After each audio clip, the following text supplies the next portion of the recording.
तो छात्राओं, आज हम आधुनिक काव्यामृत के अंतर्गत जो आपका प्रथम प्रश्न पत्र है उसमें गज़लकार दुष्यंत कुमार को पढ़ते हैं। दुष्यंत कुमार अद्भुत कवि थे, बड़े शानदार गज़लकार थे। इनका जन्म उत्तर प्रदेश के बिजनौर जिले में हुआ। आज़ादी के पश्चात इन्होंने जिस भारत को देखा, वो भारत में जो विसंगतियां देखी, चाहे राजनीति का शिकार आम आदमी हो, कुंठा हो, निराशा हो, भय हो, आपदा हो, गरीबी हो, भुखमरी हो, आशा निराशा हो, इन तमाम चीज़ों पर उनका जो दर्द है वो उन्होंने अपनी गज़लों में, अपनी कविताओं में लिख दिया। इनका जो दर्द है, इनकी जो पीड़ा है, वो प्रेम जनित नहीं है, बल्कि आम आदमी के अंदर से निकली हुई ज़रूरतों के अभाव में व्यक्ति की पीड़ा को, उसके दर्द को उन्होंने अपनी पीड़ा जान करके उसे व्यक्त किया है। तमाम गज़लें इनकी हैं। साए में धूप एक गज़ल संग्रह है, बड़ा शानदार गज़ल संग्रह है। कभी मौका मिलेगा तो आप लोग पढ़िए उसको। फिलहाल लगभग 8 से 10 गज़लें आपको इस वर्ष पढ़ने मिलेंगी।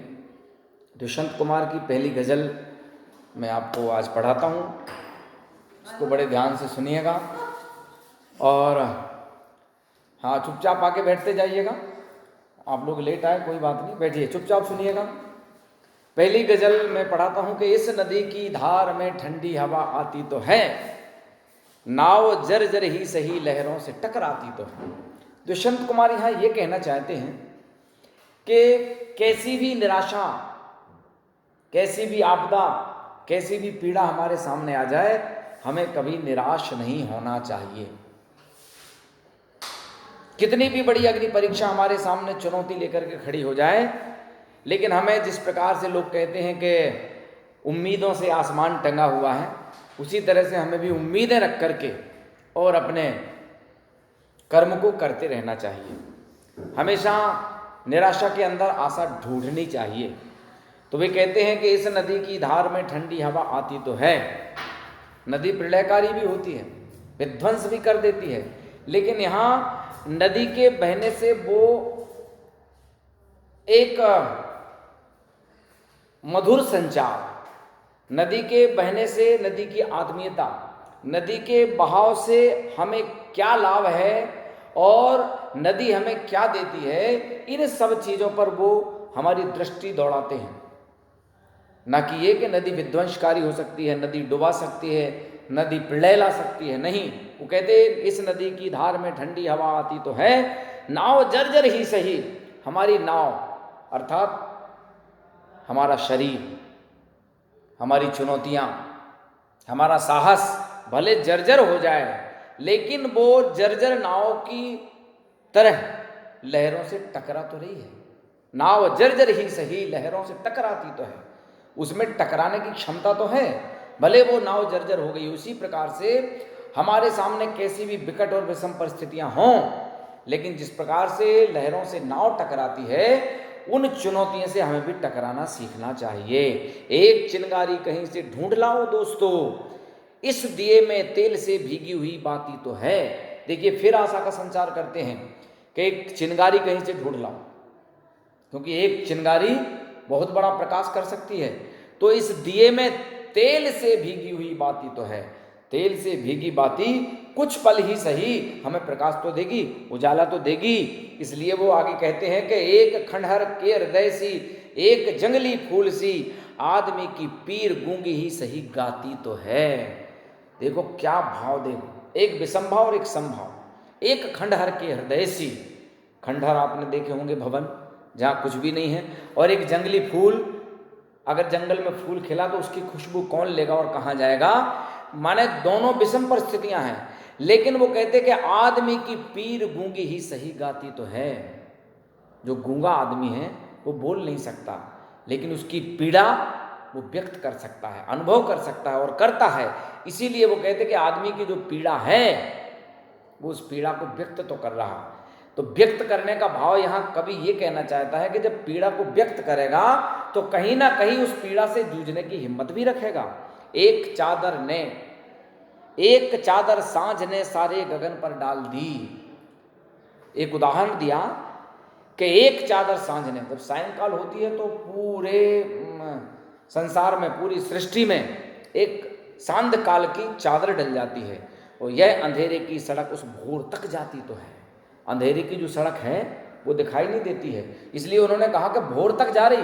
भोर तक जाने का तात्पर्य यह है कि हमें निराशा में ही नहीं जीना है।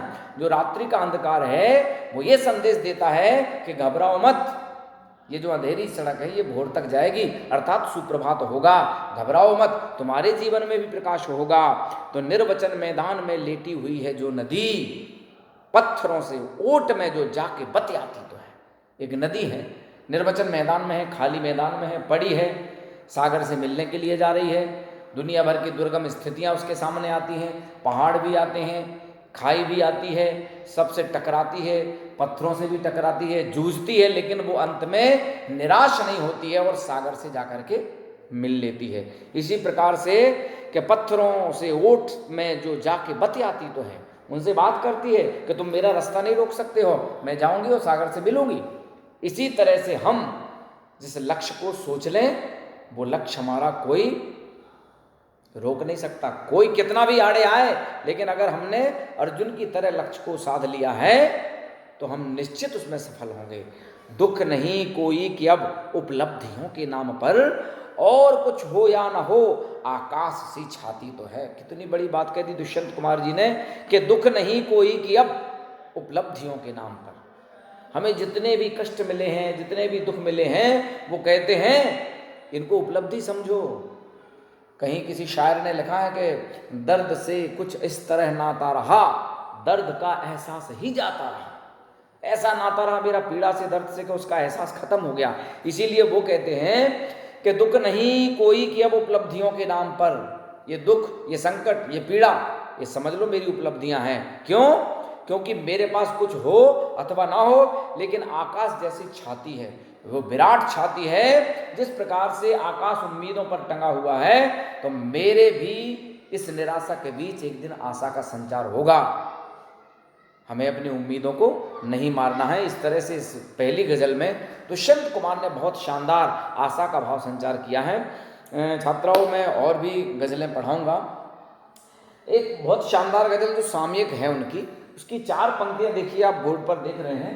मैं इसको आपको, अभी जो वर्तमान में स्थितियां चल रही हैं देश की, समाज की, राजनीति की, तो उसमें 4 पंक्तियों से उन्होंने अपनी गज़ल के अंत में इन 2 शेर को देखिए किस तरह से उन्होंने लिखा है कि कल नुमाइश में मिला वो चीथड़े पहने हुए। नुमाइश बोलते हैं किसी मेले को, किसी प्रदर्शनी को, भीड़ को। तो कल नुमाइश में मिला वो चीथड़े पहने हुए, वो उस मेले में, उस भीड़ में चीथड़े पहने हुए एक व्यक्ति मिला। उसका दर्द देखना, प्रतीक देखना, और हमारी जो राजनीतिक विसंगति है उस पर जो व्यंग किया है इस गजल के माध्यम से, 2 शेर के माध्यम से, इसको भी देखना के कल नुमाइश में मिला वो चीथड़े पहने हुए, मैंने पूछा नाम तो बोला कि हिंदुस्तान है। क्या बड़ी बात कह दी कि चीथड़े पहने हुए उस व्यक्ति का नाम पूछा मैंने कि तुम कौन हो।